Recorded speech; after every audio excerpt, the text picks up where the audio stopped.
You are listening to Missed Apex Podcast. We live F1.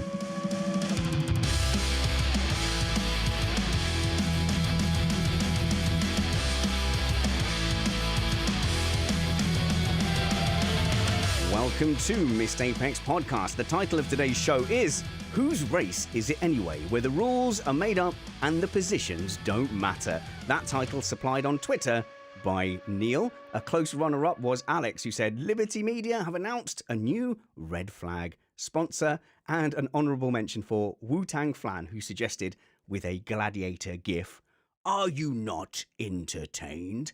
I'm your host, Richard Reddy, but my friends call me Spanners, so let's be friends. Welcome to our Australian Grand Prix race review. Well, that was emotional, wasn't it? A massively overcomplicated end-of-race procedure caused by this dogged and almost cultish allergy to finishing naturally under the safety car. They've tried rushing through a safety car period by skimping on the restart procedure. They've tried red flagging for 2 laps and having a Thunderdome-style sprint twice now. They've tried that. They've tried counting back after the carnage caused by that sprint red flag, and they've also resisted doing a count back even when there has been an abhorrent interpretation of the restart procedure, all on the altar of never finishing under the safety car. The end of a Grand Prix does not always need to be an exciting Hollywood ending. In fact, it would be deeply unsatisfying if it was. But you and I, we have power in this sport. We know that F1 does monitor what the fans and the media say. And we know that the media is also influenced by what we say. We can, as a fan base, stop calling for this drama. We can stop calling for the desperate need for F1 to be the sporting equivalent of some Saturday night game show with an exciting and random end. We don't have to say, red flag, come on down. The price is right. Stop calling for excitement at all costs and value something about this actual sport. This race has shown that the emperor is butt naked. To some extent, please just try enjoying this sport for what it is. We need to be vocal about defending that just pure beauty of 10 teams going out there in an earnest sporting manner based on basic sporting principles. And I don't want to gatekeep. Enjoy what you enjoy. If what you enjoy is sprints and red flags, I can't tell you that that's wrong. But if we keep going down this road, we're going to lose so much of what I enjoy about F1. And those that call F1 boring and demanded change are loud and vocal. We can counteract that, right? And I'm saying we because I'm not alone, am I? I'm not alone in knowing that sometimes the race isn't going to bang.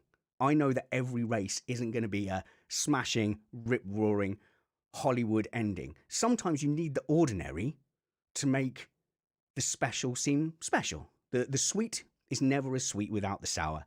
And I know the sour. You can do whatever you want with your life. You can watch what you want. You can enjoy what you want. But one day that investment will come to harvest and we'll have a sport very different to the one I love. It's the sour and the sweet. And I know the sour, which makes me appreciate the sweet. So today I'll be asking, is George Russell up for top-level competition? I think the signs are there. Have Ferrari talked themselves out of any meaningful success? Was Verstappen's performance today his worst race for a long time, despite a victory? And has the motortainment movement finally crossed the Rubicon? We are an independent podcast produced in the podcasting shed with the kind permission of our better halves. We aim to bring you a race review before your Monday morning commute. We might be wrong, but we're first. I'm joined in the shed by Matt Trumpets. How's it going, Matt? It's going fine. I'm just going to say, if all the races are going to be that long in Australia, could we please start them a little bit earlier? Or later? No, you've forgotten about the brave UK audience that woke up slightly early.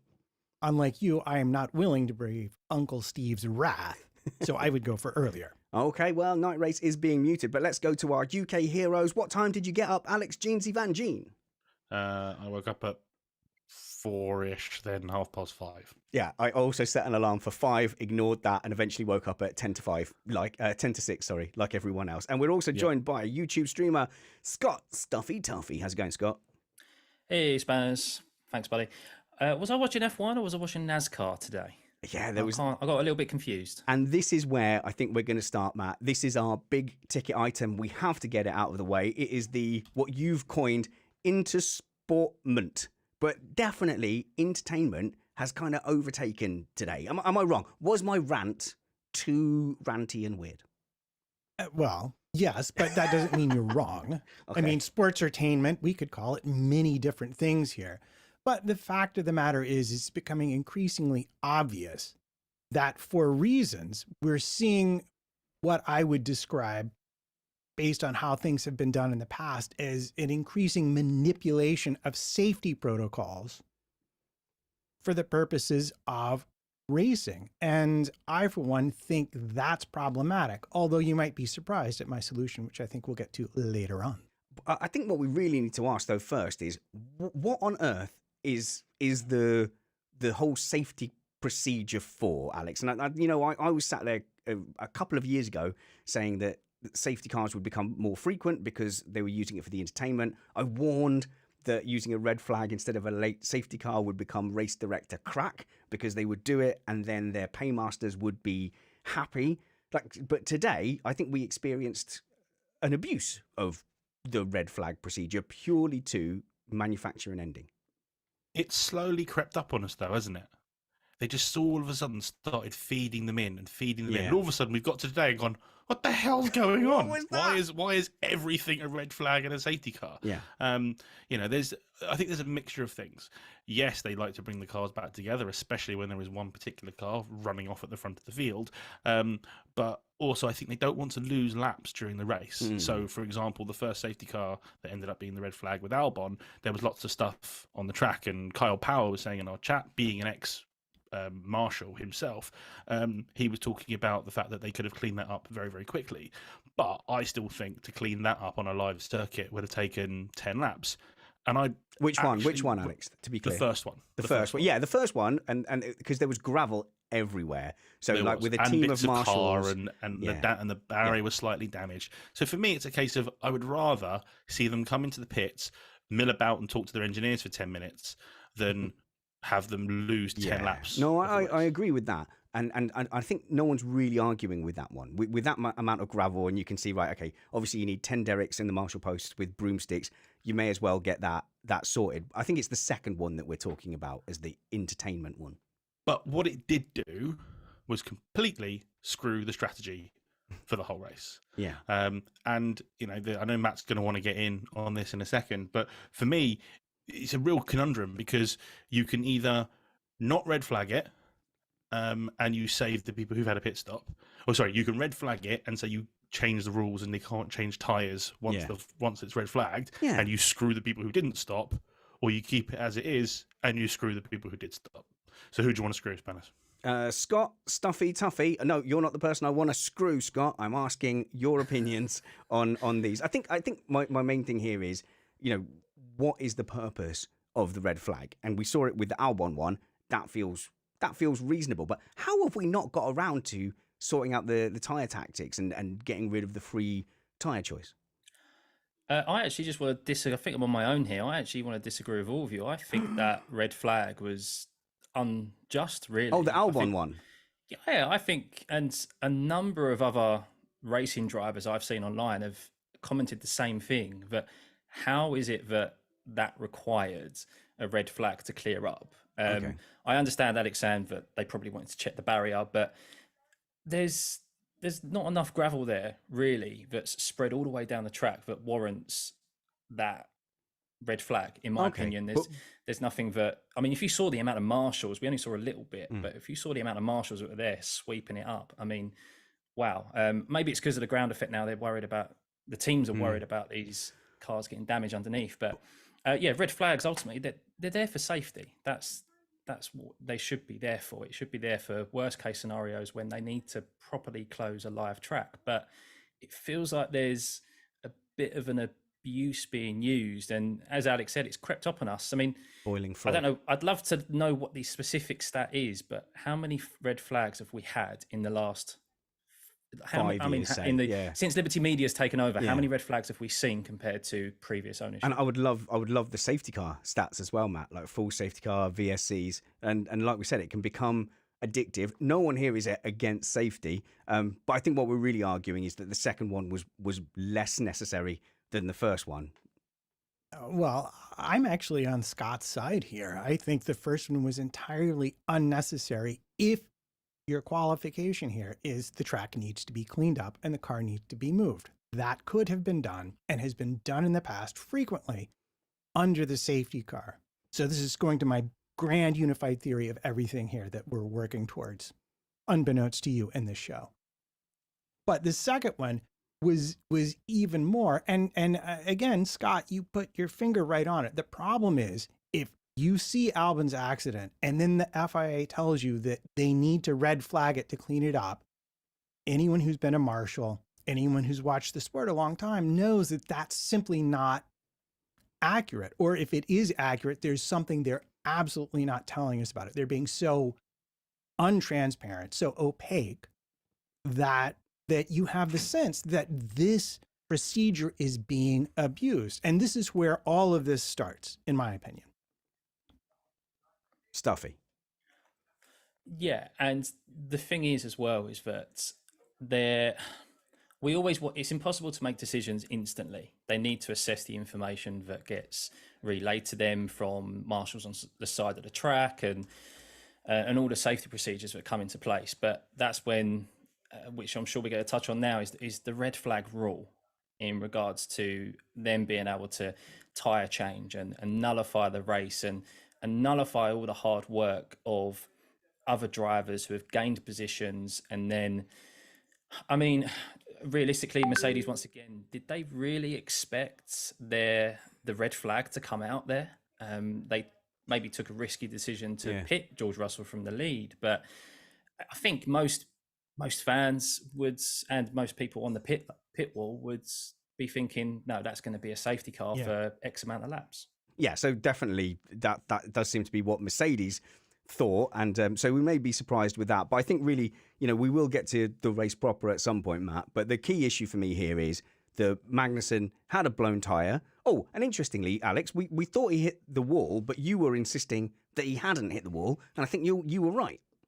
On the very first replay they showed, it was over his right rear wheel, and it very much looked like to me that it blew as he hit that rumble strip. However, there's a tweet floating around or a comment floating around that he'd been hitting that curb a lot during the race, and maybe it was consistent resonance through that curb and that rumble strip that made the tyre fail, but he didn't hit the wall due to sunlight. Reason number 753 to listen to our podcast is we have people everywhere, and one of our patrons was at turn 2 with video and watching, and that's Tony Keeler said absolutely that Magnussen was going wider, hitting the strips on the far side of the curb, and that the tire blew before he hit the wall. And slightly more concerning, a big chunk of his rim actually wound up on the other side of the catch fence. Ooh. No one was hurt. Someone got a very cool souvenir, but yeah, just another thing to watch out for. See, now, I still don't put that blame at K-Mag unless there is radio evidence of them telling him to stay off the curbs. Because if he's using the curb and for him it's fine, then and the team don't think it's fine, it's the team's responsibility to tell him to get off the curbs, like we hear all the time of teams telling drivers to stay off the curbs. Because if they said to him, we're at risk on the rig, you need to stay off the curbs, there's no way he's hitting those curbs. So I don't put any blame on Magnussen. No. But it's just interesting that there was a car that was sitting there taking those risks for whatever reason, and it was so dramatic because we've not seen a tyre blowout like that probably since Baku 2021. Scott? Yeah, it all happened very quickly. There was the initial comments from Jenson Button on Sky TV stating that tyre's, the mark on the tyre looks like it's a lot higher on the wall than it should be, which indicated it blew before he hit the wall, and obviously that's been confirmed by guys who are trackside. But the metal shavings or from the wheel itself is the debris that supposedly was so far across the track, which is what brought out the red flag again. And yeah, it just seemed unnecessary and an excuse to bring out what would be a grandiose finish rather than under a safety car. Yeah, and this is it. Daniel in our live patron chat says, would the Albon flag have been controversial if it had been the only one? No, I don't think we'd have thought twice about it. So I'm going to just do this stated premise. I don't think anyone is arguing with me here in that the Kevin Magnussen incident didn't really ordinarily require a red flag. And if there's someone who thinks that, please pipe up now. But if that was lap 30, he's pulled over to the side of the road, he would be recovered in a normal fashion. There was a tyre on track, which could have been recovered under the safety car. We'd have got going in a few laps. That feels like, historically, the kind of event that, as standard, would be dealt with under a safety car. So, Alex, I am just going to say it out loud. Faced with the prospect of finishing under the safety car, the race directors, under some broad guidance from F1 and Liberty Media, did not want to finish under a safety car and contrived to give us a disastrous 2-lap sprint, which ended up in finishing under the safety car anyway. Am I lying? Well, we are very aware that after Spa 2021, they do not want to finish under safety car again. But that's a different thing. Right, I'm just going to stop it right there because that is such a different scenario. That was where there was no race to be had because of the weather, and they went out, did some Mickey Mouse laps, and awarded full points.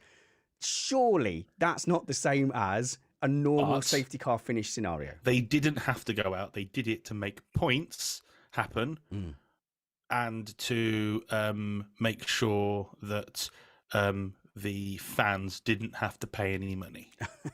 Okay. Couldn't get a refund. Yeah. Couldn't get a refund. But I mean, to be honest, when all of a sudden you see K-Mag's car hobbling along the track, I've got to give props to Jenson Button. He instantly called it as that's the strike against the wall. I actually thought Jenson Button was brilliant this weekend. I thought he was really, really good on comms. He's generally very, very good at that, as long as Sky aren't just grotesquely vomiting love on him for his odd race that he won. Did you know he won in Canada when it was wet that one time? Yeah, and did you know that he went off the track after putting on wet tyres during an Australian Grand Prix and won the race because everyone just saw him go off the circuit? Anyway, but for me, when you've had a car explode into a wall like that and there is a wheel in the middle of the circuit, I instantly saw it and thought red flag. But have I been conditioned Possibly to expect a red flag from those situations? Stuffy. Just going back to your point about Spa, I actually think the last time a race finished under the red flag, was it last year at Monza when Daniel Ricciardo broke down? No, that was 21. That's the one I meant. Was it 21? Okay. 21, one where Daniel Ricciardo won and McLaren got a 1-2. No, because then it was the year after. It was, because Nick De Vries got his 8th position. So it was last year, and Stefano Domenicali actually came out and said, we need to look into this. We can't have this finishing under a safety car again. So this is quite fresh in Liberty Media and F1's minds. But Alex, I think you're right.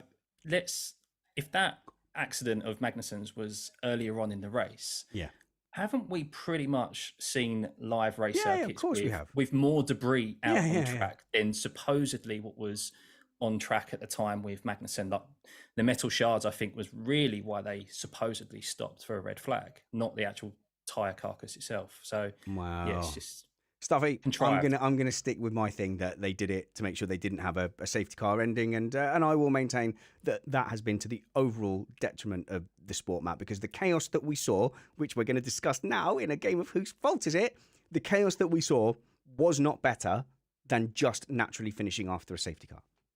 Oh, I would agree with you. And the larger point here being, and I'm going to defend the FIA and F1 slightly before we talk about whose fault it exactly was, is that I think fundamentally the FIA have said, how can we get the most racing laps when we have incidents like this? And they've decided to use red flags to keep us from watching 30 laps of a safety car while every last piece of gravel gets picked up by a marshal.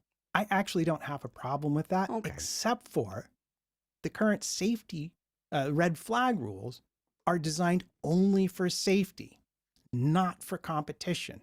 And as we've mentioned, the tire rule, the fixing your car rules need to be updated, and it needs to have a different name so they don't have to lie to us about cleaning up gravel off of a track anytime they want to use it. They should just say the safety car period will be too long.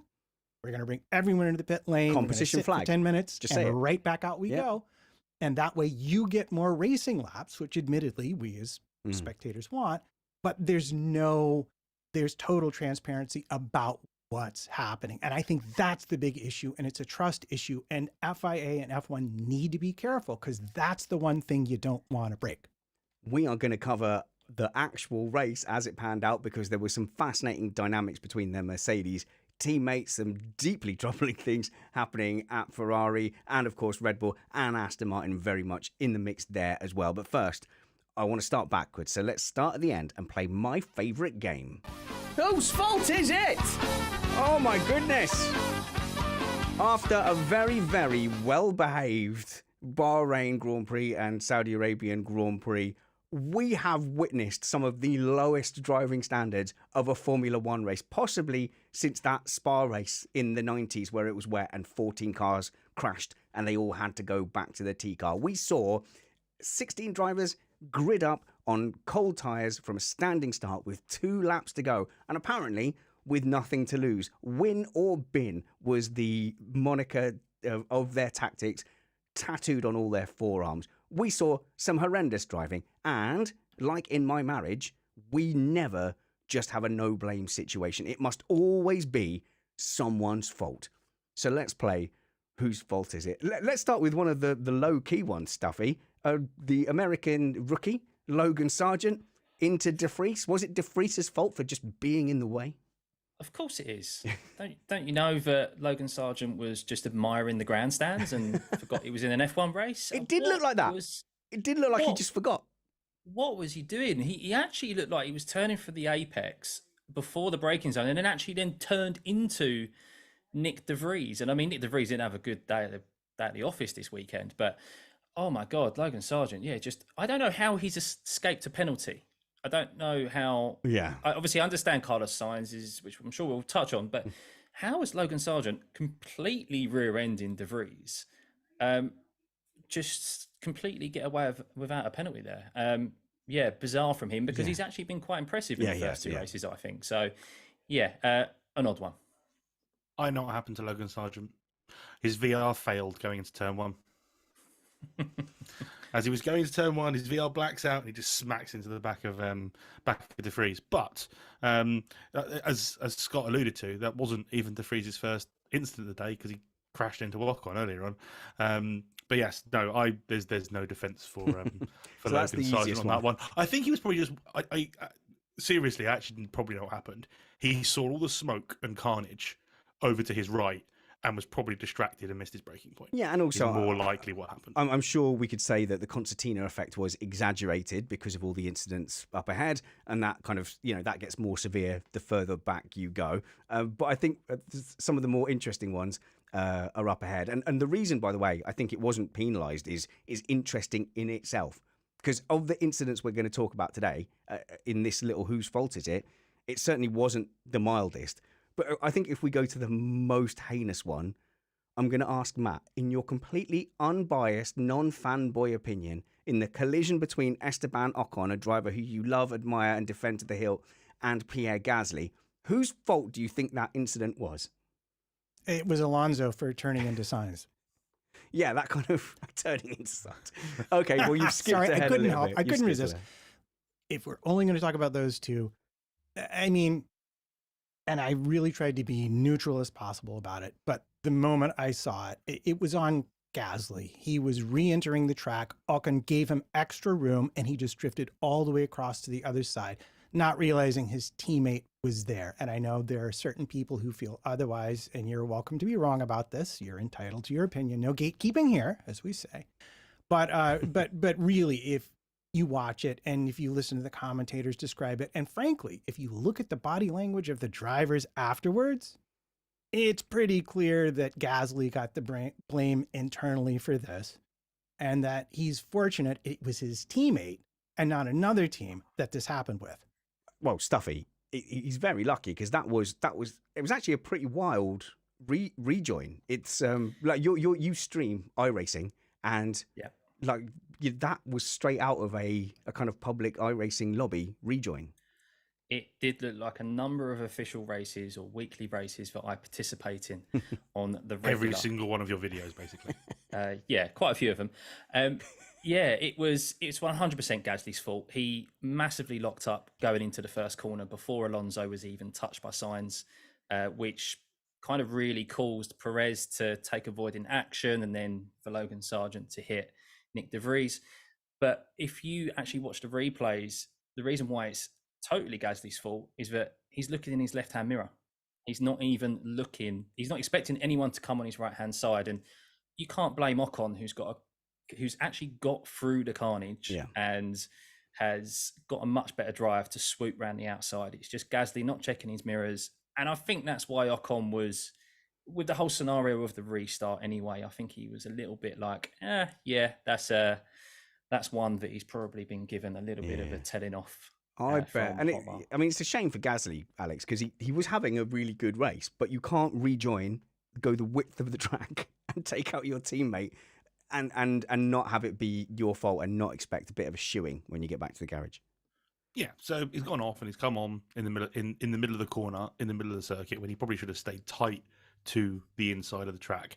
But the other big error wasn't necessarily also compounding with the fact that he was looking in only one mirror, is he was drifting off to the right-hand side. Now, one thing every race driver knows is if you're slow in a pack, you stay as straight as possible. You have to be predictable so people don't run into you. And he just wandered off to the right of the circuit. And Ocon just... If I want to be critical of Ocon just because Matt's in the room... I don't, come on. There is another pedal in the car. He already lifted, to be fair. And Ocon could have got out of it, but I don't think Gasly gave him much of a chance. And where Matt talks about the body language of the two drivers, Ocon had a wry smile and Gasly looked like he was about to cry. But I think the reason Gasly looked like he was about to cry was he knew he was going to be heading off to the stewards, and he has 10 points on his license. But Stuffey, he's got 10 points on his license, completely got away with that. I cannot think of any similar incident that has not been if it wasn't penalised. against his teammate. It doesn't matter. Does it matter when it comes to driving standards, Stuffey, and the points that are meant to protect driving standards? How has he gotten away without any penalty points and subsequently a race ban? Because Otmar got down on his knees and begged, please don't give him a race ban. Because if he got a penalty for this, it would have meant he would have been not able to race in Baku. But yeah, I don't understand the whole, it's against your teammate. The first person every driver wants to beat is their teammate. So and you get more leeway to hit him. Exactly. What does it matter? But I think overall, this restart I've seen lots of comments saying, look, you can't deny the driving standards at the restart were shocking. But I've seen people say these are the best drivers in the world, which arguably they are. But at the end of the day, this is a scenario that a number of them were thinking, I can take an opportunity here to steal some points that were never on the cards for me. Or a podium. Or a podium. And they kept their foot in it. And that's why we saw the incidents that we did, because guys were thinking, it was pretty much a race to turn 3, to be honest, because without no DRS, wherever you were in turn 3 was more than likely where you was going to finish the race. So that's why the first corner was so essential. Matt. I just, wanted to get in there one more time with the restart. And I know we're talking about Gasly having a good race. I just felt the need to point out that Ocon, whose strategy got absolutely ruined by the red flag, was actually behind his teammate when they pitted him and came from P15 to essentially make it back into the points in a race where overtaking wasn't easy. I think both the Alpines had a good race. And I think one thing that's very interesting is their car overall was pretty quick here. So I'm liking what I'm seeing overall for the team, minus them both being out of the race due to crashing each other. Go on, Alex. Matt took my point. Okay, fair enough. I'll just give I will hop on Matt's hype there of Ocon, because he did arguably make one of the best overtakes of the day on Oscar Piastri through the kink. I can't remember what turns they are, but it was very impressive, them going side by side through there and him swooping around the outside. So yeah, the Alpines did look impressive today, and it just the fact of seeing both of them not finish isn't really that either of them deserve, because they both had good days. Yeah, so I just want to jump in real quick because I've now remembered the point I actually wanted to make, which is that they've changed the penalty points. And I think one big reason, although he would never admit it, that Gasly didn't get penalized today is because a lot of his penalty points were for things they're not giving penalty points for anymore. I just wanted to mention that. What this start showed was it gave the TV the sports entertainment that they wanted, which is give drivers the desperation of It 2 worked. laps to make up time. And, you know, people will break a little bit later to try and make that extra move onto the inside. But you'd think they'd learn. We often have collisions on this track at that first section of track. You think they learn, but red mist settles in. I can make up an extra couple of points. To be fair, the biggest winners from all of this was McLaren, because McLaren have jumped to 5th in the Constructors' Championship.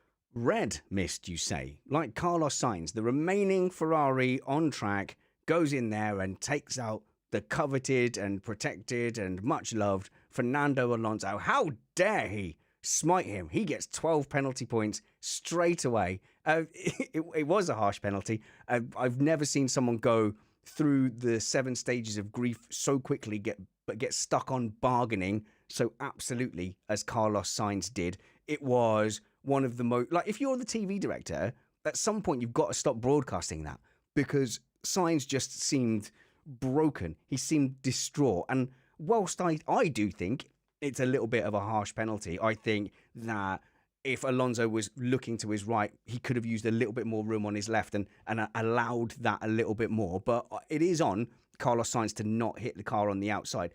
So I see why it could be a penalty, but the result of that penalty was to drop him all the way out of the points. If you're the TV director, at some point with that pleading, you just have to stop broadcasting it just for the protection of those drivers. Alex, it was desperate stuff. I still feel like that penalty, whilst it was his fault, I feel like it was harsh. Now, you kind of briefly mentioned that Alonso could maybe avoid it. Now, we all know here how much I love Fernando Alonso. No. Alonso is the opposite of that, isn't it? Yeah. But yeah, unfortunately, I can't put anything on Alonso to even avoid that, because he wouldn't have even seen it coming. If you watch the amount that Sainz doesn't decelerate into that corner compared to everybody else, he missed his break. He was taking an opportunity. He either missed the braking point or chanced it on cold tyres and just ran into the back of Alonso. To be fair, every single person that ended up going off after that safety car is Sainz's fault.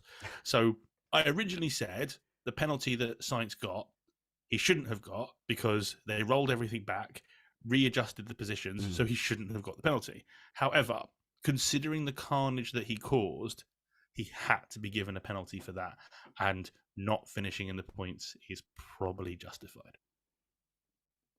I don't know what to do here. There's 2 things that I have to fix with what Alex just said. Fix them both. All right, fine. Let's start with Alonso. Alonso had room available to him that he chose not to use when He wouldn't have turned. seen him coming. Yeah, Now. I agree. He hit his rear of his car. He wouldn't have seen him coming. And Alonso, an inexperienced junior racer with no experience of cars doing understeering through the first turn on cold tires. Yeah, like he could. Like, this is my point.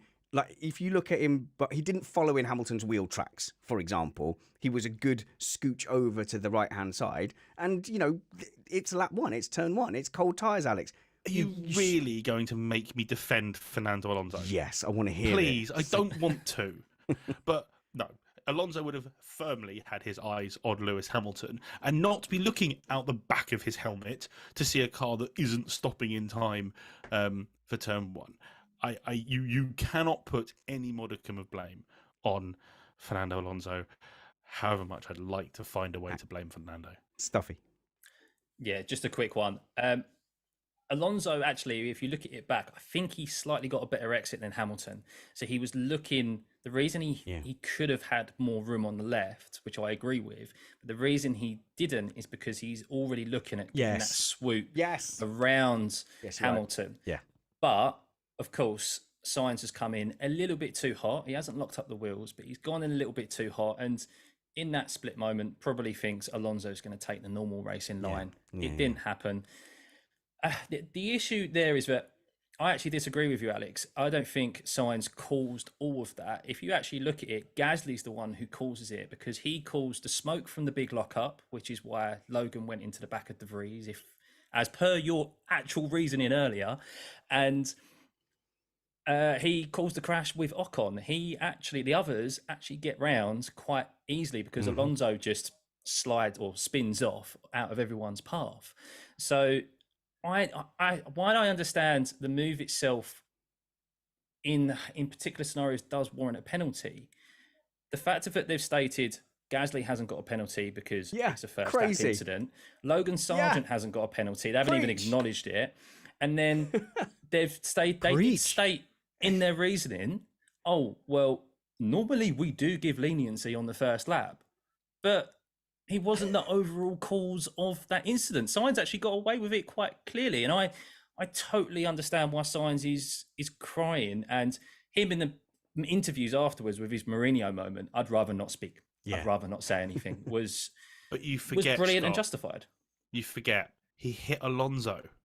Well, Alonso is the poster boy for Formula One. Well, and maybe hurt Fernando's feelings. Okay. I think we'll let Spanners have the next word on this one. I think you're right. But I think you're right, Alex. I think Fernando Alonso is the man of the moment, and he's really good for F1's publicity, and he's shaking it up. Aston Martin going to the grid, a former world champion back up there fighting. I honestly think it's harder to give a penalty to Fernando Alonso and Aston Martin right now for that reason. It's the Man United effect. It's the Michael Jordan effect.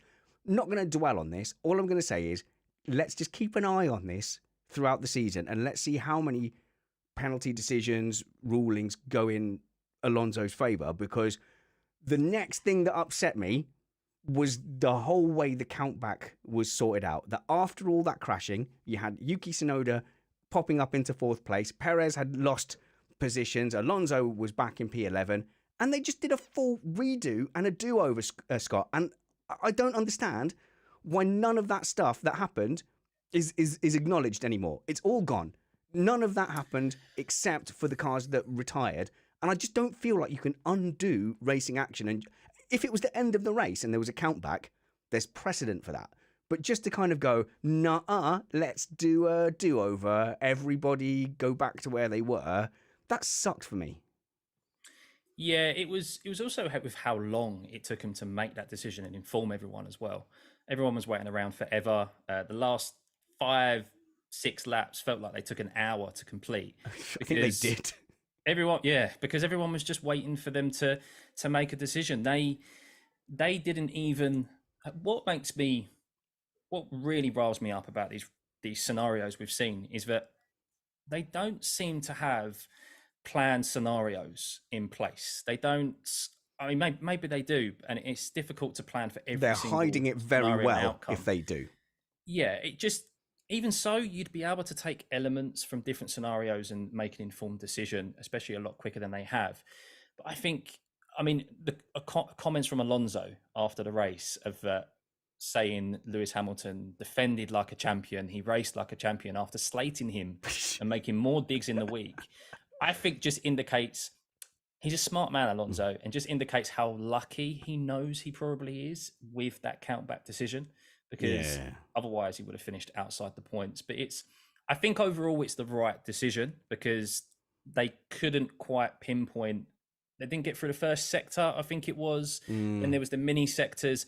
And I actually think De Vries and Logan Sargent, because they crashed off into the gravel, actually made it very difficult for them to identify where everyone was at the end of the first mini sector, which was kind of the only relevant point that they had. So I just had to go back to the start line, which is, very confusing for everyone. Jeansy. They don't do it on mini sectors. They do it based on the first sector. Yeah. And by the time the red flag was thrown, not even Max had got to the first sector yet. had got to the end of the first sector yet. So Fair. he couldn't do anything about it. And I feel like what they should have, as far as I'm concerned, they had two options, which is roll the laps back and put them back in the order that they were before the race started, or don't roll it back and keep the order that they entered the pits in. Yeah, or the order that they would have lined up behind the safety car for.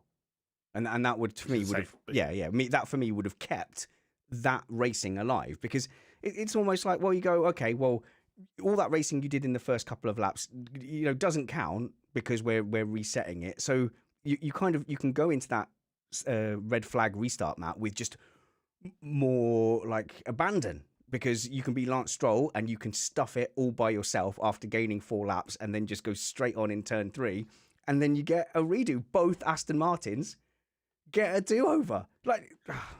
So, first of all, Fernando Alonso has gone and joined a team that has probably more sway, or as much sway, as either Mercedes or Red Bull do, and are being protected because they are seen as the next big team to come through and challenge for the top. So maybe they're being protected. So to see Alonso go spinning and then Lance Stroll just drive off the circuit. I mean, it's not even like he went off in a glory thing of in glory. It was so unnecessary. Fire smoke, it was locking up and flying off into the gravel. He just drove slowly off the track. Maybe his hand still hurts. Matt. And it certainly has nothing to do with the fact that the Saudis are big sponsors of Aston and also of Formula One as a whole. I'm sure that has nothing to do with that whatsoever, but I digress. The problem for the FIA is that GPS is inadequate to the task of determining where the drivers are. They need a timing loop. And as Haas pointed out, they had one, the second safety car line, and they filed a protest, which was accepted, did Haas, about that. And upon looking at it, the stewards essentially said the following thing. Well, you know what? You've got a real point here. But given the time constraints and given the wording in the regulations, which is the last place all the positions can definitively be known, the race directors under that time constraint made a reasonable decision to use that data, and therefore we are disallowing your protest. So they actually got it right here, annoyingly enough, for almost everybody who wanted something different to happen. Let's be honest, Haas only protested because they wanted to get Hülkenberg his first podium. Because if the rollback never didn't gonna happen, he would have, and Carlos Sainz's penalty, he would have finished third. But Hülkenberg, would he have wanted it that way? Probably. Yes. Yeah, I think he'd have taken Absolutely. it. After all that he's been through, yes, he absolutely wants it. However, I believe this whole safety car line or Sector 1 stuff is rubbish. They have live trackers on the cars. They know where the cars are at every single second of the race, unless it's first practice and it all falls down and they don't know where anybody is. But they know where the drivers are. So they could just stop it, pause it, and go, right, this is where everybody was. Off you go. Matt, shaking your head? Yeah, well, and I've mentioned this in chat elsewhere. I actually was privileged to see an adjudication of a photo finish in a bike race back in the day. And what I can tell you is the GPS is not adequate for separating cars by 1,000th of a second. And neither is the video the circuit has. And in fact, the GPS is so bad that the reason we had the safety car in Saudi Arabia last week is they couldn't find Lance Stroll on the circuit with all of the video they had available. It's got to be the timing loops. Those are the only accurate representations of the order of the cars. They have a timing loop every 200 meters with the mini sectors. Yeah. So they know where everybody is every 200 meters. My main concern with all of this, though, is it is open to abuse and it is open to a bias, because you can throw a red flag straight away. What's the purpose of a red flag, a safety car, and full course yellows? It's to make sure that cars aren't going past the scene of an accident fast. So all of those incidents happened into turn 1, turn 2, and then Stroll, in sympathy, drove off at turn 3 and parked it. But by the time you needed to make a decision, everyone's gone past all of those incident points. So you do a full double waved yellow, a full course yellow, and everything's safe. You call a red flag immediately, you can dictate that the drivers who've lost out immediately, like Alonso, will get their place back by saying, well, we red flagged it immediately, therefore we have to roll it back. But you could just as easily do a full course yellow, slow down, then after sector 1, you could say, okay, safety car, so that at least once they get back around, we have the option to drive through the incidents under the safety car. And then you could even wait all the way till sector 2 before calling the red flag and say, everyone pit, red flag. And those different decisions, Matt, will result in very, very different outcomes. One has Tsunoda 5th, one has Hulkenberg near the podium, one has Alonso P11, one has Alonso P3. So it's open to a little bit of faff. It is. But having said that, I will say of the 3 red flags in the race, which is, by the way, a record for Formula One, the only one that was immediately and correctly justified was the one that was caused by the Alpine incident.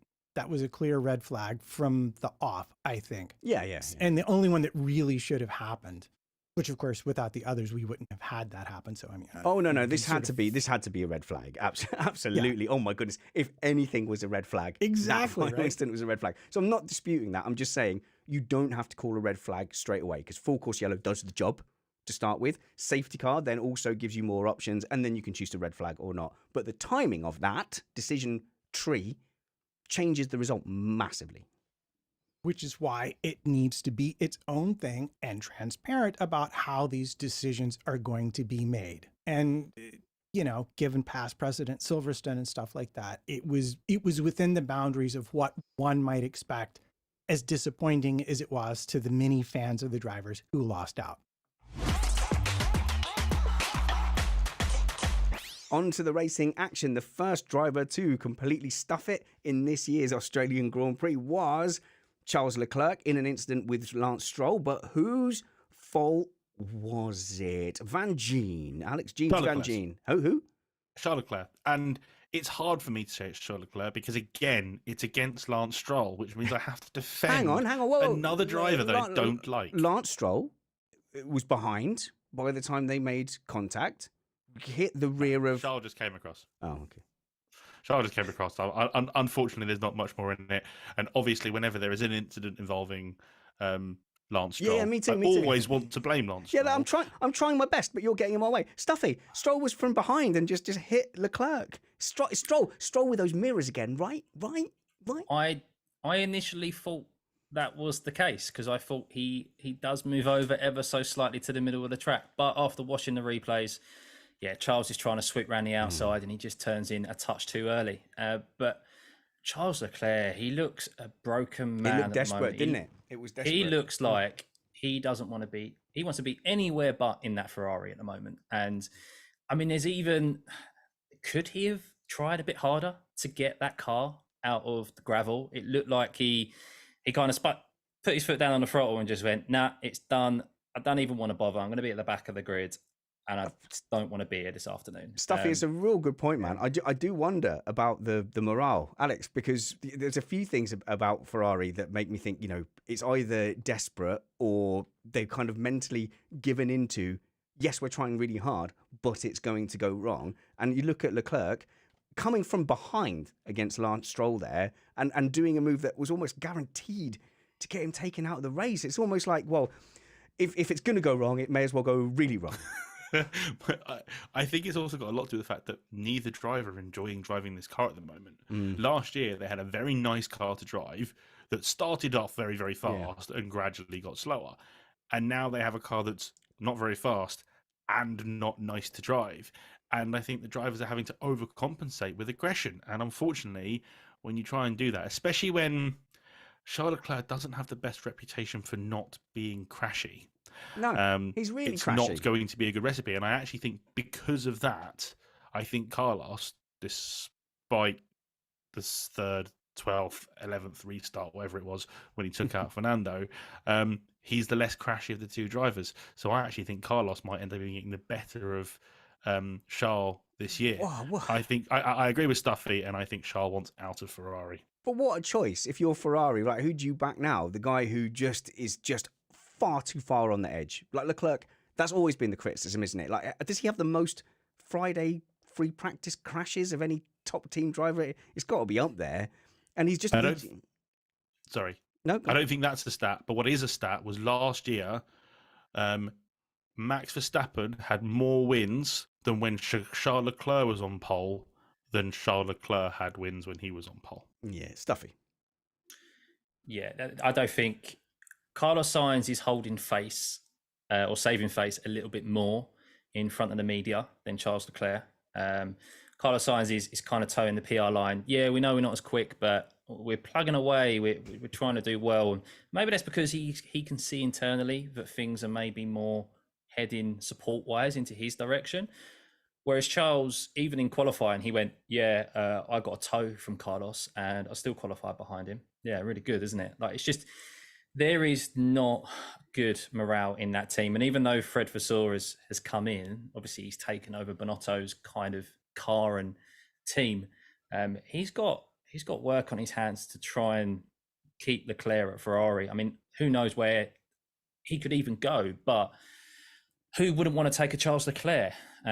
Oh yeah, no, he's not going to be short of options, I'm sure. But Morgan in our live chat, Matt, just said there's something to be said for quiet quitting. Have you heard that phenomenon in like modern business? Quiet quitting, where you just do the bare minimum to get through and just pick up your check because mentally you've checked out. I'm not sure that's inaccurate. We've all been there. How dare those employees just simply do the job they're contracted for and nothing else for free? But darn them. But for Ferrari, for both those drivers, they saw this as a potentially championship challenging season where their rival was potentially their biggest rival, and it's not worked out like that at all. They're really fighting for 7th and 8th, and I think they're going to be fighting for 7th and 8th for the rest of the season. I don't know about that. I will tell you a story. I'm Charles Leclerc, and I will take it that we will put on our tinfoil hats and say that he just didn't really try that hard to get out because he just couldn't handle how bad the Ferrari is, and watches his teammate, Carlos Sainz, get pitted early, shunted back to 11th, and then in the car that he thinks is no good, drive his way all the way to a podium that was only denied because the FIA have some sort of super secret agreement with Aston Martin we don't yet know about. Okay. I'm saying the Ferrari with basically no aerodynamic updates was a reasonably competitive car, and importantly in the race. We didn't see Carlos Sainz lose his tires 10 laps from the end and fall off the pace, did we? They've made progress with this. They're going to make more progress with this. And, I think there's something to be said for Sainz maybe not being as fast as Leclerc, but this may be a season where his consistency advantages him a lot. Stuffy, the man with the golden gear shift panels. What's your take? Orange. I think orange. Actually. Okay. Are you colourblind? I think there might be. I really like Charles Leclerc, but I think there might be a little bit of a spoiled attitude with him, thinking he should be fighting for a world championship. He knows he's as fast as Max Verstappen, as Lewis Hamilton. He wants to be fighting for a championship and wins. He's at a point in his career now where he's been at Ferrari for a good few years. Maybe there's a little bit of entitlement there that podiums aren't good enough for him because he's in a car that can't win the championship. So what is kind of the point? Is as they say, it's win at all costs type attitude. We have kind of win or bin.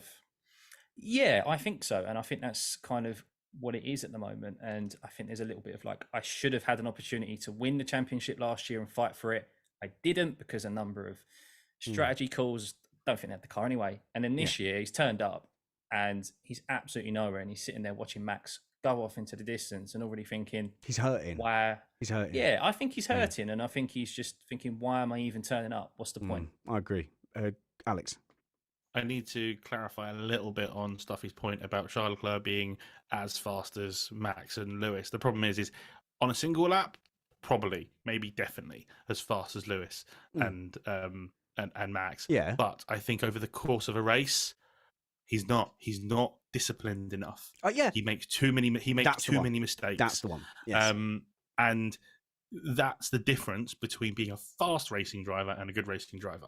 But as Wes states in the chat, the good news for Charles Leclerc is the next race is Baku, where he never has any problems. Into the castle. I am stupid. Okay, so yes, we as well wishers to Charles Leclerc, which I think most people are. He's a very likable guy, but most people were hoping that he would have come through the phase that Lewis Hamilton and Max Verstappen have both been through, where they were barging into everyone and making a lot of mistakes. Charles Leclerc is far enough along the line now that we do want consistency. And one driver that I think is delivering consistency is George Russell.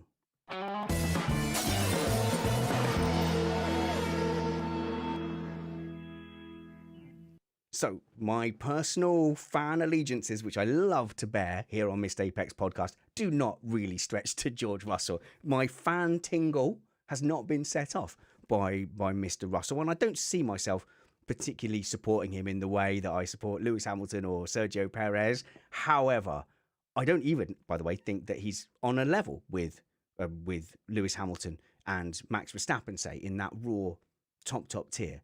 But what is impressing me about George Russell is the drumbeat consistency that he is delivering what he has. And that might be enough in and of itself to be threatening. And what I like about that, what that's setting off in me, in my fan admiration bones, is that it is reflective of an ethic, of a work ethic. And I don't think you can deliver that consistency if you don't go about your trade well. And I can respect that, Alex. I think George Russell is going about his trade well. Absolutely. I mean, I'm a big advocate of George ever since he was in the Williams and doing the things that he was doing. I could see that star quality. He's not the finished article yet. He is brilliant. He is consistent. As you said, the drumbeat. He is matching his 7-time record-breaking world champion teammate in Lewis Hamilton. And he's doing the job that he absolutely should be doing. And what's also great is his radio comments are on the point as far as I'm concerned. Everything he says, okay, sometimes comes across a bit irate, but they're racing. I have no issue with that. No, but he's very much looking out for Camp Russell. Absolutely. Yeah. He's looking after number one. And that's what they're all doing. Like earlier in the race when they were telling him to preserve the tyres while Lewis Hamilton is attacking him, and he's like, what do you want me to do? Do you want me to preserve while my teammate is attacking me? Yeah. Which is the right thing to do. But Alex, also, like, did he really think that at the beginning phase of a race in the first 5 laps that Lewis Hamilton wasn't going to try and get past him? That's him making a point to the team, though, which is stop telling me what to do while you're obviously not telling the dude behind me to back off. And I think, even after the call that ended up being the wrong call for the pit stop, he still praised the team on actually that call, what at the time was the right call to make, and it's the call he wanted to be made. Like, I love his positivity and his assertion and his not wanting to blame anybody. That kid is an absolute star of now and a greater star of the future. So if we're going to pinpoint where Russell really has the advantage over Lewis, I'm going to say it's on the radio with his engineer. He got Lewis's move ahead filibustered at Saudi Arabia, and he was immediately on it. The team tell him once he's ahead of Lewis, he needs to manage his tires. Lewis is close to him, and he yells at them, even though he knows that there's no way they're going to tell Lewis not to take the position if he has it. But I am going to disagree with you about something equally important, which is that you said the team made the wrong call for him to put him on those hard tires. No. Really? That was That's absolutely, not only was that the right call for I didn't say it was the wrong Russell? call, I said it was the right call. Oh, you might be getting confused with me earlier in the day, Matt, saying that I thought it was the wrong call. The call to pit him under the safety under the Albon crash and those tyres was the correct call. I don't think It so. was. What? No. Okay, fine. Absolutely. It was a race-winning call. Wait, no, I don't think it was. Because Yes. Because if you, under the safety car, can get onto the fresher set of the next tyre that everyone's going to be on, but a little bit early and get the free stop, and everybody else is on a softer tyre that is degrading, then that's the right call. But those mediums would have lasted half a race distance. And by the time he'd got through Alonso, Sainz, and all the rest, he was going to be a pit stop behind anyway. And then the leaders would have pitted for their hards. Even if they were behind Russell, they'd have been on fresh tyres. I don't think it was a race-winning strategy because nobody was beating Max Verstappen today, but it was definitely a podium-getting strategy. All right, let's talk. No. Let's talk. No, you've got that look on your face like you're going to prove me wrong. Podcast. Not only are we going to talk, I'm going to talk about numbers. Oh, I love this. You've made me so happy, Spanners. Thank you. No, let's discuss it for reals. They put Russell onto the hard tires. Now, we saw Ocon do this under the first safety car for Leclerc. And they thought they would have fourth or fifth out of it at the end of the race, which is interesting because Gasly was ahead, but they gave Ocon the preferred strategy. So if I was Gasly, I might want to have a word about that. And I can understand your concern, Spanners, because after all, right after Russell pitted, so did Sainz. And anytime I'm doing the same thing as Ferrari strategy department, I might have some questions about it. Oh, that's too mean. That's too mean. Matt at missedapex.net. Low-hanging fruit. I cannot resist. But let's talk about it. When we restarted the race after the Albon red flag, we had Lewis on the hard tire and we had Verstappen on the hard tire. And they didn't take those tires off until the next red flag. And they would have gone to the end of the race on them, as all the cars could have done, as Albon proved last year in a Williams with no downforce.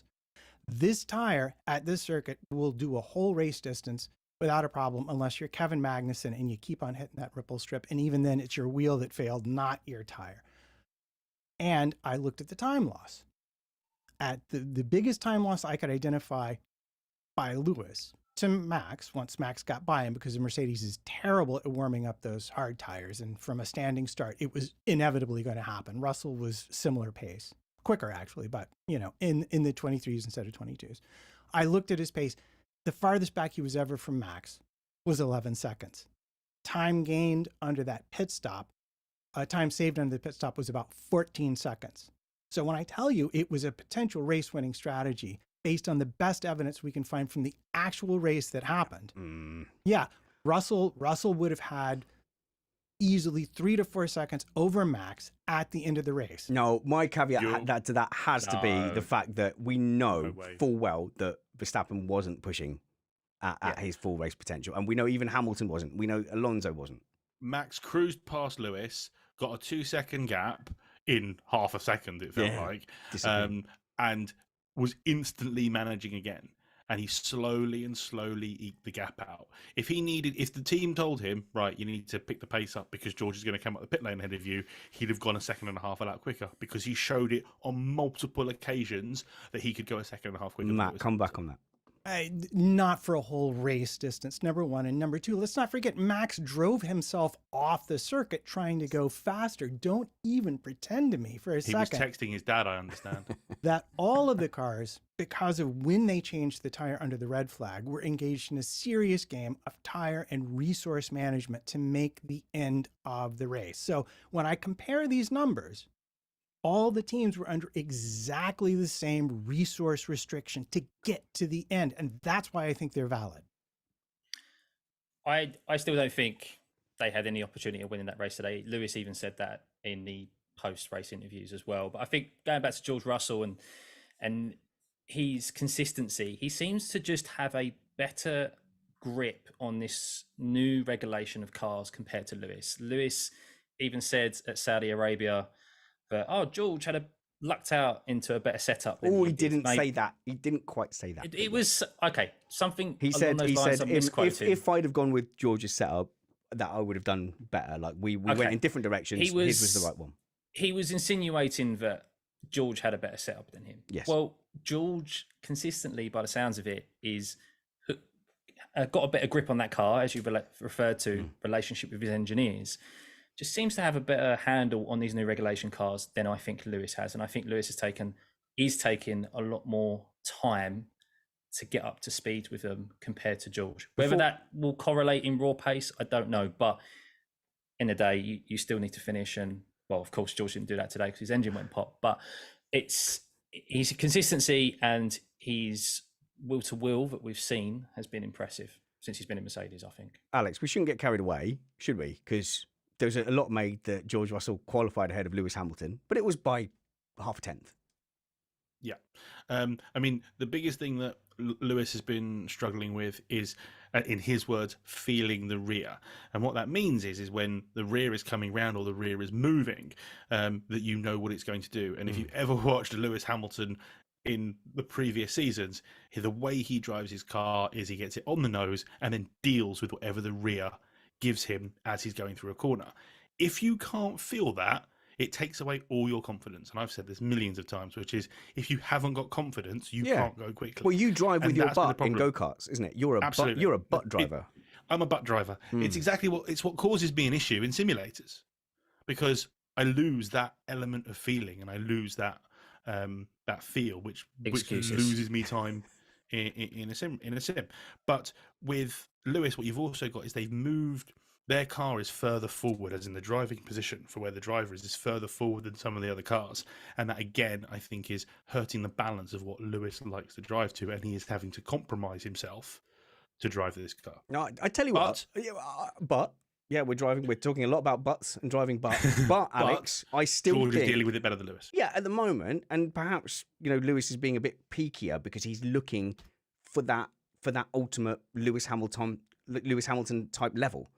Whereas George Russell is already at the level he wants to be driving at. I still feel like if I'm going to put money on, if I had to put my mortgage on which of those drivers is going to perform better and who's going to be the fastest overall driver, I'm still hard pushed to say anything but Lewis Hamilton is the faster driver of that pairing and will finish ahead in the driver standings. You have two very different driving styles between the two of them. George Russell is a bit like a Jenson Button driving style. He's super, super butter smooth.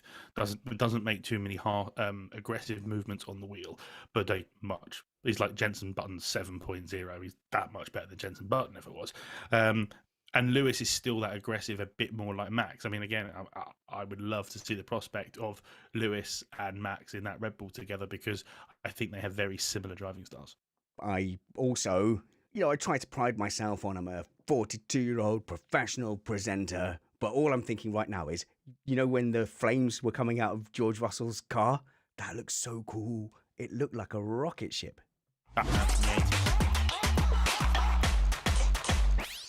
Max Verstappen. Okay, here on Mr. Apex podcast, and me in particular, I have somewhat of a reputation as always going after Max Verstappen. And I think carefully about that. And I think I've been quite critical about Red Bull. Obviously, you know how I feel about Abu Dhabi, but none of those accusations, none of those debates really came down to Max Verstappen. Even with his racing standards, I always felt that was down to the stewards.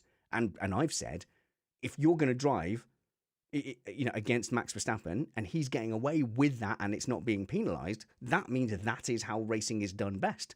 And I said everyone needs to turn up and race like Max Verstappen and push people out to the edge, push the limits of what you can do.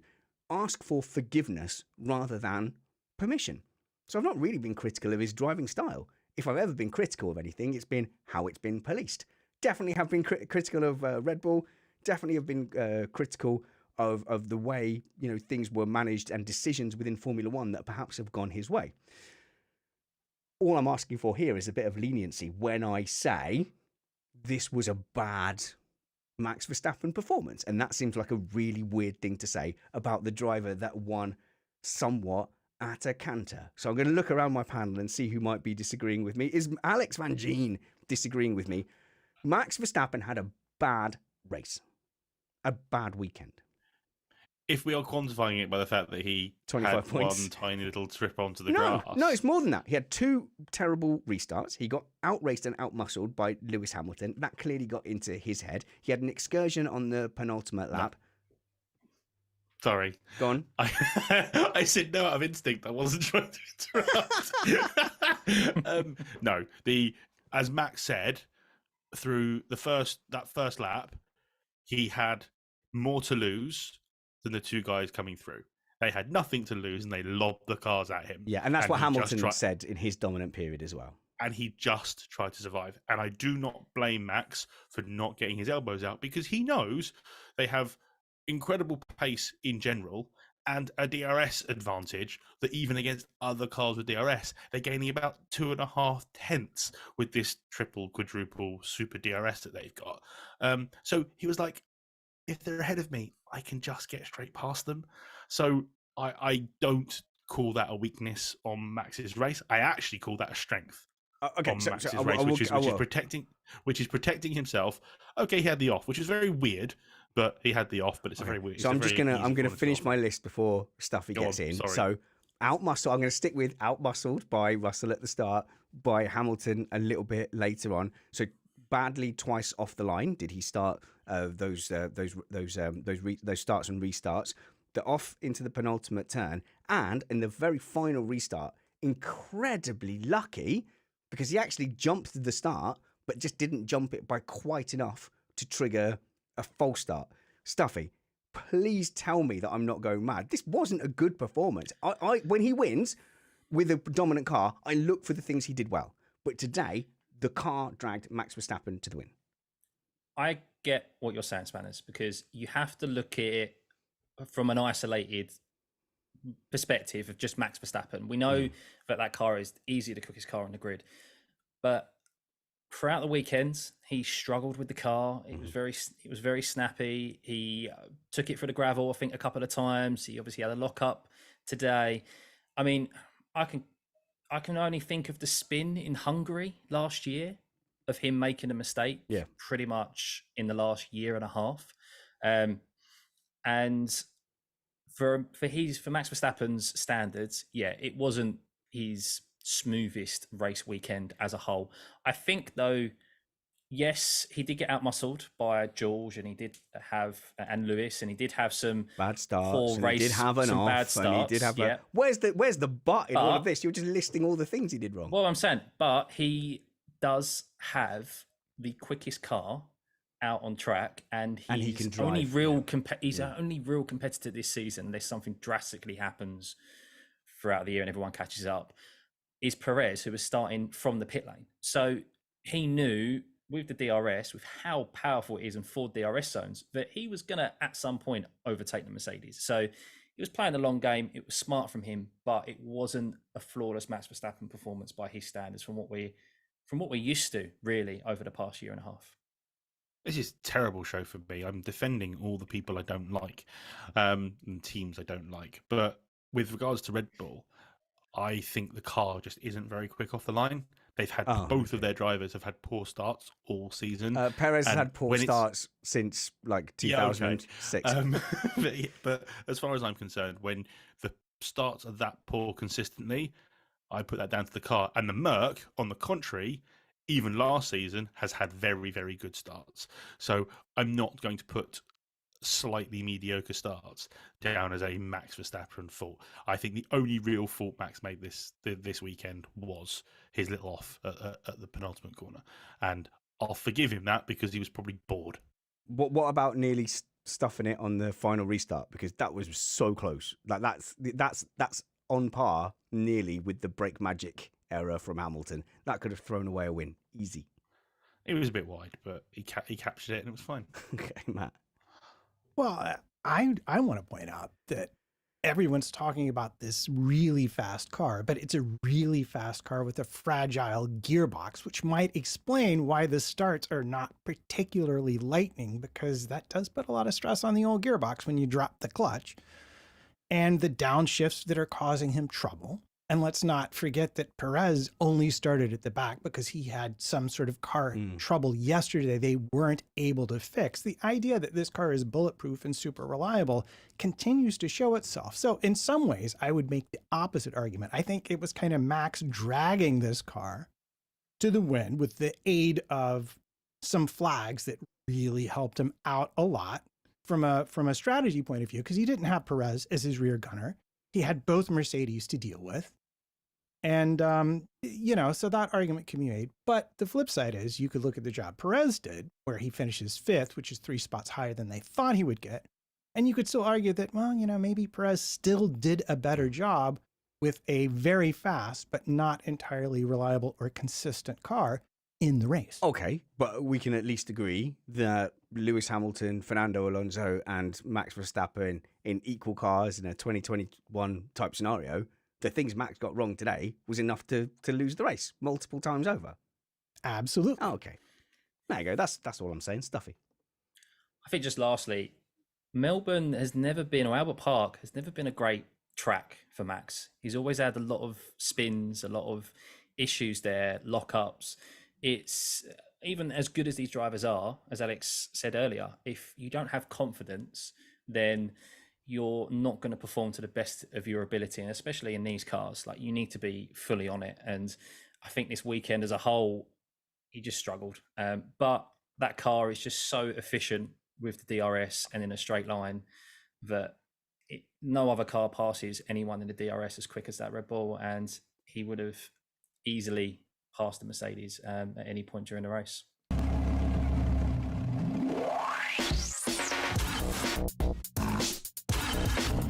As we head into the midfield, let me take this opportunity to point on the YouTube at Stuffey's face.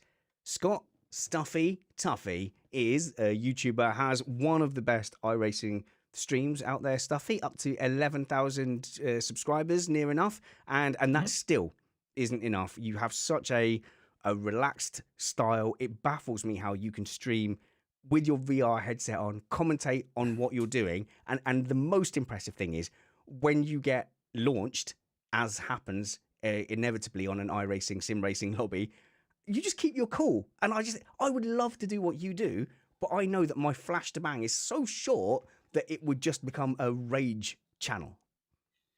Yeah, it's through plenty years of experience of breaking golf clubs when I was growing up. So yes, I've my anger years are behind me, and now I kind of just accept it for what it is. And I would recommend people go and watch your stream. The links will be in the show notes below, just because of the way you talk through. You have got pace, but it's not. I don't think it's unfair to say you're not alien pace when it comes to just raw lap time. But it's the way you talk about navigating the field, the wheel-to-wheel decisions, the tactics in the race. That's why I tune in. Yeah, I love it. We do iRacing in particular. They do 100% length races that run in conjunction with the real F1 calendar, and I love it. I love working out the strategy side of things, and yeah, it's good fun. Give my own opinions on all things sim racing and F1 as well. So yeah, if you're interested, head on over and drop a subscribe. And like me, you are both blessed and cursed with a massive ragdoll kitten, which interrupts your stream frequently and features there as well. Stuffey, the midfield, is it actually a good thing that McLaren can celebrate those points, or are we damning them with faint praise by just throwing them a bone of going, oh, they've done very well to slightly not suck as bad? No, I think it was definitely warranted today. They're clearly not where they want to be. That's quite obvious. But considering how terrible they was in Bahrain, they've made progressions in such a short amount of time. And Australia, Lando Norris was holding off Perez for quite a considerable amount of laps on raw pace alone. So there is pace in that McLaren. Lando Norris said after the race that clearly they've got an issue over a single lap. They're getting themselves out of position in qualifying and then having to fight their way through the midfield. And that's really where they're struggling. But I think Piastri was I don't think he would have got points without the final red flag. Ocon was too far ahead, but Lando was definitely on for points. And do you know what? They lucked out with that restart at the end and got some good and well-deserved points, in my opinion.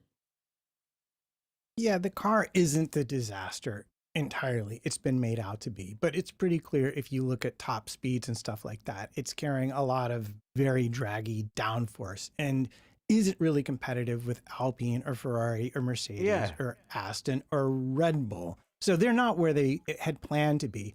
But as they have often done, they have taken advantage of actual circumstances on the ground and made the absolute best out of them. And that is something they've always been good at and continue to be good at. You made that statement there. It's not the disaster it's been made out to be. Yes or no? That is currently the 6th best car on the grid.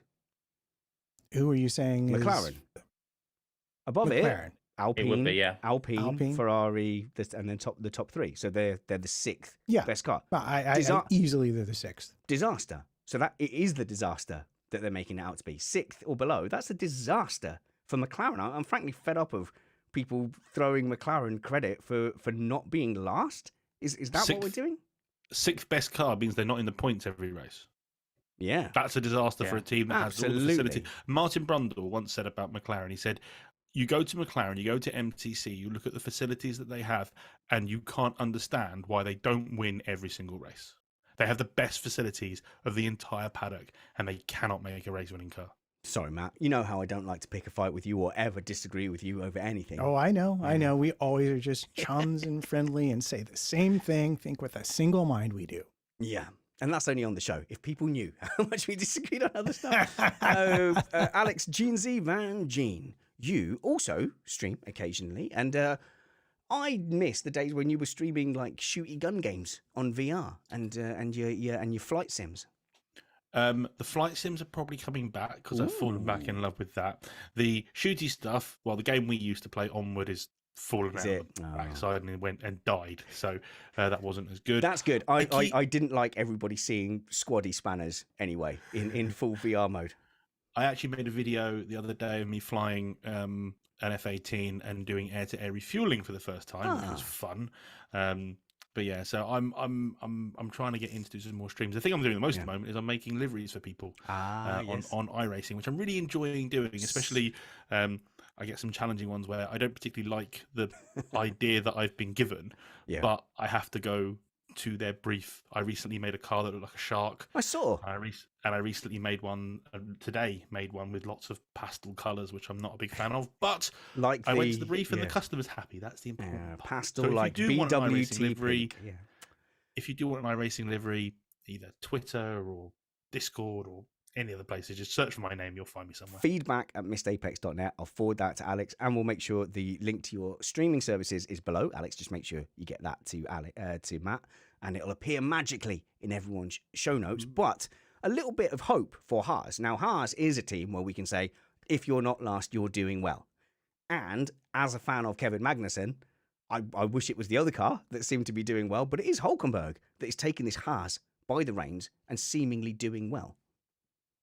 Hulk has surprised me, yes, to say the least, because I thought Kevin would kick his I ass. did. I thought it was going to be clear daylight between them. I thought Hulk would be consistent and just bring the car home, but bring the car home a few places and in qualifying a few tenths off of K-Mag. But that's not the point.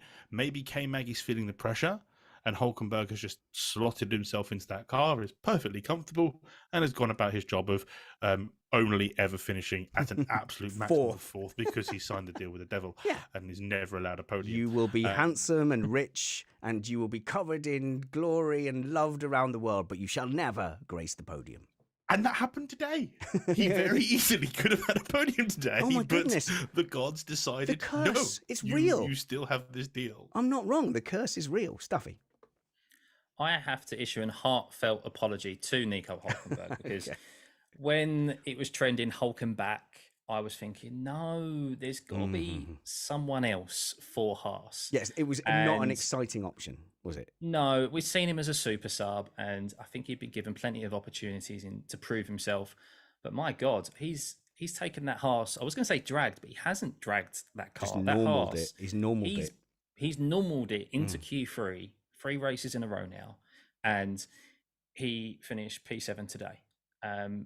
He's doing a great job for him. And look, Magnussen, maybe the hype of him being given that extra shot and having not as good as a teammate as Mick Schumacher is having a mental effect on him this year. Who knows? I mean, how different is that Haas compared to last year? Is it that different enough for him to struggle with driving style? I don't know. A lot of it could come down to just mentally and being shocked and putting more pressure on himself and making more mistakes. But yeah, he was the last of the finishers today. So very different results for Hülkenberg and Magnussen. Well, see, Matt, I was going to try and blame it on Magnussen being a dad, but I just Googled it. Hülkenberg also has made the terrible decision to have children. Yeah, but I'm sitting here going, wait a minute. Why do I feel like I'm being gaslit by the entire panel? So I just took advantage of my computer access. And of the 3 races we've had so far, how many races has Hülkenberg finished ahead of Magnussen? All of them. He's been amazing and incredible. Don't ruin the narrative. Yeah, the Australian Grand Prix, only one. Oh, okay. So what we're seeing is Hülkenberg doing incredibly well and qualifying, and then essentially driving backwards till Magnussen passes him in the race. So I wouldn't write off K-Mag just yet. And he did admit he made a mistake in qualifying yesterday, which Yeah, we're all human, so I understand these things can happen. At least his mistake wasn't driving the car into a wall and causing $1.5 million in damage. But I'm not. I'm prepared to admit Hulkenberg's doing quite well for himself. But Okay. I don't think he's really showing Magnussen his heels in the way that a lot of people assume because he's doing so well in qualifying. My my question is how long is it going to take for Steiner to change his allegiance from his prodigal son Kevin Magnussen to Nico Hulkenberg? Because we know Gunther Steiner always kind of generally has his favourites. I think Magnussen was always kind of the preferred one over Grosjean, and he's come back, and we've all had our opinions on Gunther Steiner with Drive to Survive. I don't think particularly he comes across too well, and gets a bit of a bye really for being a personality. But yeah, I'm intrigued to see how that dynamic continues or how it plays out over the course of the season if Hulkenberg continues to outperform Magnussen, at least in qualifying, and if he's able to convert that, as you say, Matt, into results, that'd be a dynamic to keep an eye on, I think. I don't know what you mean. Charismatic individuals that go around shouting and swearing at their staff. How's that? How's that not appealing and inspirational? So Matt and then Alex. I will answer your question happily. It will take exactly one session with the Netflix producers for him to change his allegiance. That's my answer.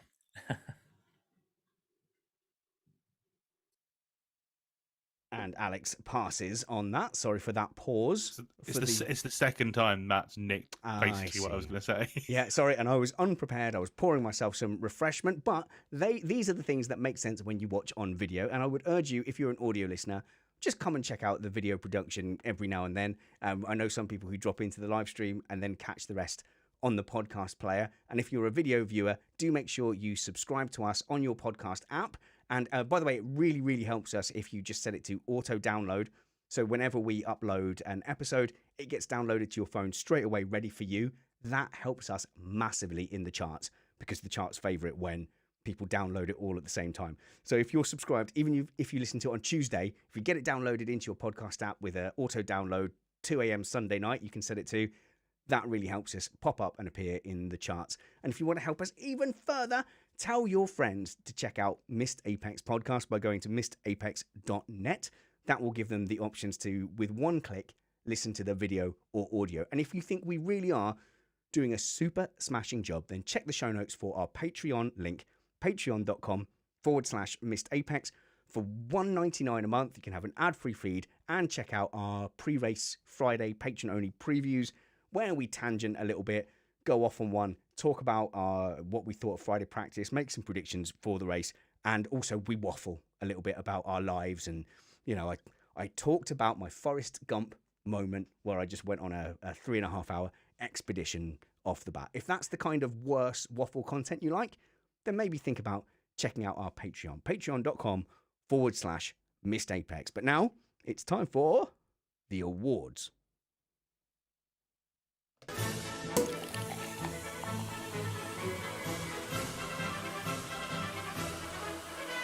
An Australian Grand Prix that was super thrilling to start with and then very tactical and engaging, but was completely overawed and completely overshadowed by, once again, the FIA just twisting themselves up in knots by just avoiding just a simple sporting result. I operate on the acronym KISS. Keep it simple, stupid. Sometimes the simplest things are the best. If your whole package is dependent on a killer last lap, I'm not sure you have a good package. If your whole event over the course of the weekend cannot withstand just finishing normally under a safety car period, if that happens to happen, and it doesn't happen often, 1 in 10 races, a couple of times a season, the safety car will happen to coincide with the end of the race. If that ruins your product, look at the rest of the product, because a 2-lap sprint race red flag isn't going to save this sport. But I enjoyed my Australian Grand Prix weekend. I was kind of sleepy, so I did wish that the last 10 laps didn't take an hour. But apart from that, I had fun. I hope you had fun too. Let's give out our awards. The first one is the Good Thing Award.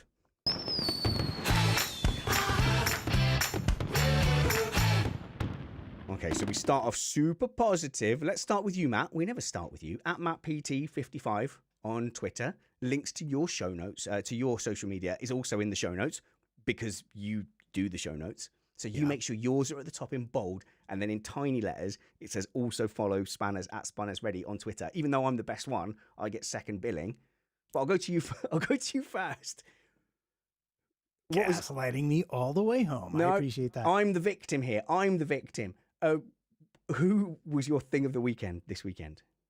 Oh my goodness. There's so many things to choose from. And all right. I'm just going to let out my Hamilton stan a bit. His genuine excitement over finishing second and driving the car like the way he did in the race. I think that for me was kind of like it was a nice valedictory for him and guaranteed him a podium in this season, which makes it how many in a row? All of them. A whole lot. All of them in a row. But whole lot. Also, though, he was really happy even after qualifying third. Like, he knew, like, I'm in good shape for the race. I'm up for this. He was not fazed by finishing slightly behind George Russell at all. Went about his business. I'm disappointed that we didn't really see a nice, spicy Hamilton versus Russell thing play out. But I'm sure we're going to have that for another day because they are so closely matched on qualifying and race pace that even if Hamilton has the edge, he's going to have to be as consistent as Russell and less peaky to actually make that count. But yeah, today, second place, back on the podium. Yeah, there's going to be a lot of people happy with that. Alex? My thing of the weekend was going to I was originally looking forward to giving it to Albon because he'd done brilliantly through qualifying and then binned it in the race. So I can't have Albon because he's been so upbeat like the whole season. Like, we're doing well. We're as good as Aston Martin. Stop looking at the cars in green. We've made the biggest step. We're amazing. Look at my hair. Isn't it great? I also thought Carlos Sainz and Gasly had brilliant races and did really, really well. And I'm like, oh, they've done great. And then they both screw it up in the final stages. So then I was going to give it to Lewis Hamilton, but Matt again for the third time today has stolen my thing. So all I'm going to say is it must mean, Matt, that great minds think alike, eh? Indeed. So what I'm actually going to give it to is to Ted Kravitz for the post-qualifying conversation where he went to town as he probably could have about why the hell Michael Massey was in the F1 paddock this weekend. He is obviously still really hurting and really believes that Abu Dhabi was an absolute farce, like most of us in this room do. I'm hurting. He said as much as he could without probably getting sacked. I'm hurting as well, but to be honest, my hurt has gone well away from Michael Massey as an individual. But I have to say, if I was Michael Massey, if that had happened to me, I probably would just keep my head down in the F1 paddock for a bit longer. And he was going around smiling and talking to people.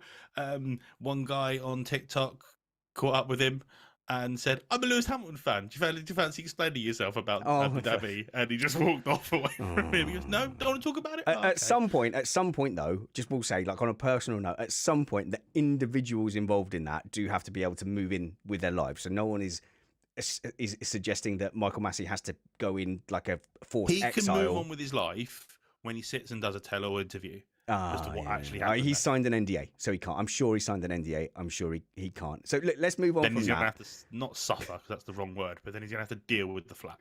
Stuffy, who's your thing of the weekend? My thing of the weekend is Max Verstappen complaining about Lewis Hamilton's overtake. Because, isn't that like the missed apex? This is meant to be the good. No, because it was so good to see him complain, basically with exactly what he's done to people for years and years and years. And actually, Lewis did nothing wrong. Because Lewis left plenty of room. Max actually drifted out too far wide and thought Lewis pushed him. And it was just nice to see. That's all. That, do you know what? This is how you've made Lewis and plenty of other drivers feel since you've joined F1. So yeah, it was just, and he still couldn't let it go after the race either, which was just a bit like, oh, come on, mate. You seriously do have a bee in your bonnet about Lewis. And George's move was equally as aggressive at turn one.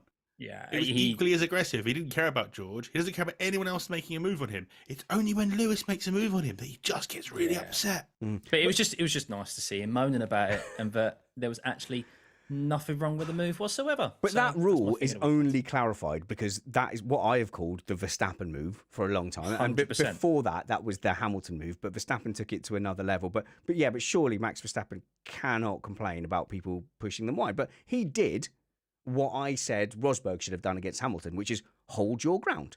If the inside car then clatters you whilst you remain on track, then yeah, you've got something to complain about. But the fact is, he stayed in the space that Hamilton left him, and Hamilton left him enough space. They both stayed on track. If he'd have wanted to keep all four wheels on the track and then let Hamilton hit him and gone, well, I stayed on track, that would have been another issue. I guess I have to do a thing of the weekend. Actually, I'm going to give my thing of the weekend to the fourth place that never was. So I'm going to give it to Yuki Tsunoda because fifth place. I think he was up in fifth place. And although I think that driver lineup is starting to look a little bit weak unless they get their jog on, but also the car is looking really weak. And so it's kind of hard to tell without I'm a Tsunoda fan, but without like a Class A Supernova standard candle like a Gasly or someone like that in there where they're getting the best out of it, it's hard to tell whether that AlphaTauri is as pish as it looks or whether... It is. Oh, it is. There's no benchmark driver, though, is there? There's no benchmark driver, so it could be a combination of both, but that whole AlphaTauri package is looking like I see why it's for sale. I've been a very harsh critic, as you guys well know, of Yuki Tsunoda, and this year is definitely a make or break year for him. But these first three races, I actually think he's done a very good job. And that's that AlphaTauri is not a great car this year. It's probably the weakest package, I think, and the fact of it, he's always fighting for the points. These first three races, unfortunately, he got just drawn into a fight today. At one point, I looked down; he was 8th position. I looked back and then up, he was 12th. 14th. Yeah, exactly. It was 14th. I was like, where's that come from? So he hasn't got the package. So points today, he finished 11th in the first two races, just outside the points, and closely fighting for the points as well. Yeah. And then this race, it was well deserved, to be fair. So credit where it's due. If he continues the way he does, then... But the fact that he was briefly 5th, that's my thing of the weekend because I'm wishing him well. Now we get to all be a little bit negative with this award, which is called... Oh no, you missed the apex. Okay, so here's where we go into full armchair fan mode and criticize people driving at 300 kilometers an hour and go, I reckon I would have done better. So I'm going to get in quickly. Charles Leclerc gets my Missed Apex award. Settle down, Charles. I know it's a bad season, but just hunker down. Beat Sainz. Show what you can do. Show the world you're a world champion, potential driver. You're just lacking the car because we're not seeing that right now. Matt Trumpets, who missed the apex for you? Oh, there are so many choices to be made here. But I will make the one that will get everybody angry because after saying nice things about Gasly earlier, it's going to be really hard to ignore the fact that he quite literally missed the apex. Missed the corner. Missing Alonso's car and then came back on track, put his teammate into the wall and cost them double points in the race. And so even though I know it wasn't intentional and even though the rest of the race sort of makes up for it, yeah, that's kind of a big mistake for me. Vangeen, who missed the apex for you? Whoever's responsibility it was, or actually the entire mechanic team on Sergio Perez's car. Oh, yeah, that ruined anything for any. I mean, we haven't spoken about Perez at all. No, and in fact, because that was, he's had the most anonymous weekend possible. Exactly. Because he went off on the second corner in qualifying because the car just wouldn't stop after having various issues during practice 3. He did a good job working his way through the field, but the team firmly let him down this week. Yeah, and I think it's because we've spoken a lot about Perez and his, quote unquote challenge to Max Verstappen after the race win last time out. And it was actually an active decision this week where we went, Perez's story is one of the least interesting stories this weekend, which is why we're not going to cover it. Stuffey, who missed the apex for you? It's not actually any driver. It's the idiotic fans who at the end of the race decided to take the opportunity to get onto a still live track. So there was a number of them who climbed fences. I don't know how they got through. They surrounded Hulkenberg's car as well. But there's images and videos of cars going past on their close down lap, I think it is, cool down lap. Even so, these cars are still on their cool down lap going 100 miles an hour. And we saw it obviously different scenario at Silverstone a couple of years ago with protesters, but these are actual fans who have taken the decision to get onto a live track and have spoiled it for a minority of a record crowd at Australia. And yeah, it's disgusting because one day something bad is going to happen. It is, but look, as an 80s kid, I'm not excusing it at all, but like I just remember scenes of, you know, people coming on track and swarming Mansell's big red 5 and being on track. It used to be an oddly normal thing, and like as a Colchester United fan, you know, one of the things you really looked forward to, like in a cup fight, in a cup game, or you know, winning the FA Trophy in 1995, one of the best bits was like storming on, pushing past the stewards and celebrating with the players. So I understand. Sorry, you're saying that Colchester have fans that actually came onto the pitch? Yes, loyal fans, family enclosure, £3.50 a game, double championships, conference and FA Trophy. You can't take that away from us.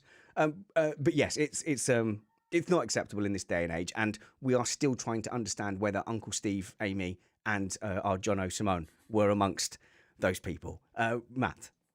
Well, I just wanted to make the point that the promoters of the Australian Grand Prix have been called into investigation by the stewards. And just to make it slightly worse, the detail that Scott left out was that Hulkenberg's car was displaying the red light, which means it potentially could electrocute anyone who touched it. And there were fans all the way down there by it. So this is a bigger and developing deal.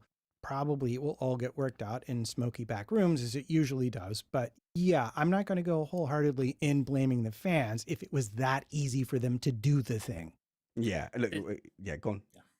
No, I'm just saying I think people still make that conscious decision whether there's an open gate. Do you walk through it onto a live racetrack? Just bit of common sense. Wait until the cars have all gone past or the race is totally finished. Like Monza, they all flood onto the track, don't they? I'm but all after, for that. Yeah. And I think that's something that I'm sad to see, actually, that we don't see more of that, like storming the track once the race is finished and everyone's around on the podium. That's an image that we don't see enough at enough tracks anymore. But this particular scenario, it could have ended very badly, and hopefully there was some poor fan issues last year. Hopefully we don't see more of that this year. So yeah. And that is the last race for a little while. The Chinese Grand Prix, of course, was cancelled this year, and hopefully it's going to be back on the circuit next year because I do love that track. But we have 3 non-F1 race Sundays until the next Grand Prix in Baku. So until round 4 for the Azerbaijan Grand Prix, stay tuned to Missed Apex podcast. We're going to go a little bit into off-season mode, but we're going to try and bring you great content, great guests. We're going to do possibly a pickup show for this Grand Prix next Sunday and have a bit of a state of the nation and see where we feel F1 is at, as well as bringing you people like Mike Caulfield. I hope you really enjoyed Mike Caulfield and Mark Preston in our midweek buffet. That's the kind of content that we're trying to bring you, especially when there's no races on the schedule. And I would say enjoy this pause a little bit, because from here on in, I think it's race to race. I think, Matt, how many triple headers have we got coming up? About 4? Sure. Sounds good to me. I don't actually know. That's not the kind of thing I pay attention to, but it's going to be a packed calendar once we get back to it. But until we see you again, follow my panel, Matt, Trumpets, Scott, Stuffeyy, Tuffey, and Alex Jeansy Vangeen. Until we see you next, work hard, be kind, and have fun. This was Missed Apex Podcast.